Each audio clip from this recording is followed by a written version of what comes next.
Сайн байна уу та бүхэн, сайхан хаварчж байна уу? Сантмаргад сумын цагуурын техникч Энх Зул байна.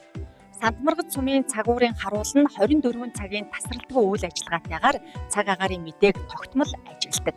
Өдөр бүр өглөөний 8 цаг, өдөр 11 цаг, оройны 20 цагуудаас үйл салхи, хурд тундас, температурын их бага утгыг ажиглан тэмдэглэдэг. Бид зуны удирдал бэлчээрийн ургамлын үе шат, ургалт, зуншлагын байдал 8 сараас эхлэн сумын нийт нутгаар цөлжилтийн ажилт хийж өдөр тутмын цасны ажиглалт, хээрийн цасны хэмжилт, цасны явуул судалгааг хийдэг. Мөн засгийн газрын 286 дугаар тогтоолоор зодтой нөхцөлд ороход 10 хоногт цасны нэмэлт хэмжилтийг 4 зүгээр хийдэг. Бид сумын малчид хөдөлмөрчдөд 1 хоног 7 хоног сар улирлын үржилсэн мэдээ, аюултай үзэгдлийн үржилсэн сэрэмжлүүлгийг цаг алдалгүй хүргэн ажиллаж байна.